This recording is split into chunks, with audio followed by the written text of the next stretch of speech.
teachers, you caught another essay from one of your students that sounds nothing like them or their writing style. Another perfectly polished analysis from someone who usually struggles to write a coherent paragraph.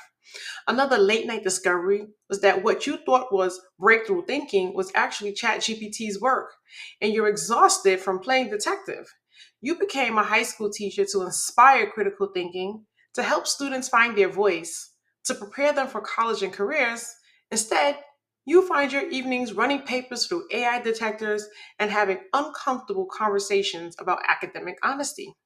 You are constantly thinking about how to maintain academic integrity when your students have unlimited access to AI that can write better essays than they can. How do you teach authentic voice when they can generate perfectly formatted responses in seconds?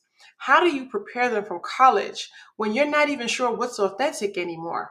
And now there's even more pressure.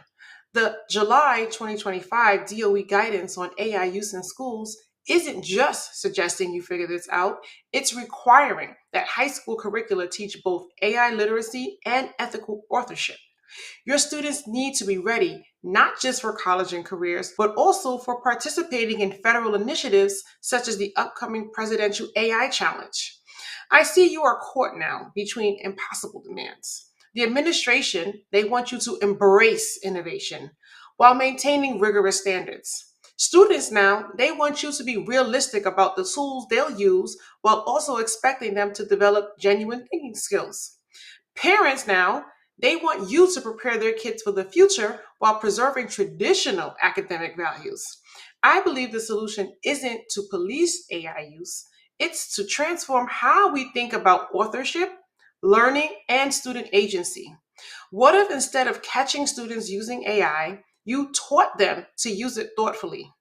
Let me show you what this can look like in real life. In your classrooms, you can implement an activity such as voice check.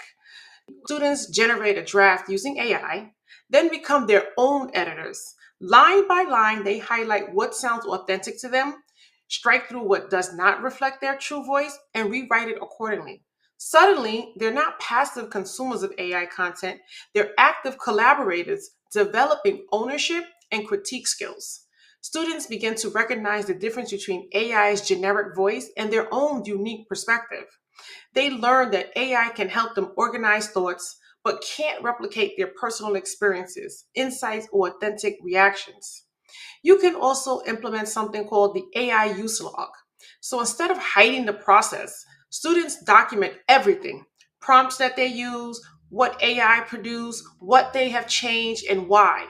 You're not grading their final essay in isolation, you're assessing their thinking process, the decision making process, and their ability to improve and personalize AI output. Now, I know this is a little bit revolutionary because the shift is now turning from policing plagiarism to teaching transparency. Students learn that using AI isn't cheating. Using it without thinking, improving, or acknowledging it is.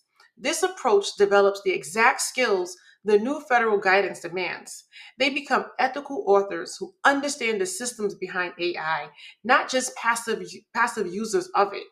They learn to collaborate with technology while maintaining their unique voice and perspective. I know you're thinking what I just said sounds nice and exciting and all, but you barely have time to grade regular essays, let alone analyze their AI collaboration process. That's precisely why these approaches need to be systematic and not random experiments. I've developed a playbook called Teaching AI with Confidence. It's for teachers in grades 9 through 12. These aren't theoretical frameworks in this playbook. They're practical lesson plans, discussion guides, and rubrics specifically for busy high school teachers who need clear, actionable strategies that actually work. You get everything aligned with the federal mandates: templates that make the voice check process manageable, rubrics that help you assess thinking rather than just final products, and reflection frameworks that help students develop the ethical authorship skills they'll need in college and beyond. You choose this profession because you want to prepare students for complex, uncertain futures. You've always known that memorizing information matters less than learning to think critically, question sources, and make ethical decisions. AI literacy isn't a detour from that mission. It's the next evolution of it. And your students will graduate into a world where AI collaboration is everywhere. And the question isn't whether they'll use these tools, it's whether they'll use them thoughtfully. This isn't about policing bots anymore. It's about forging the powerful, ethical thinkers your students need to become. And that's exactly what high school instruction has always demanded. They're learning to amplify them in new ways, and you're the guide they need to do that right.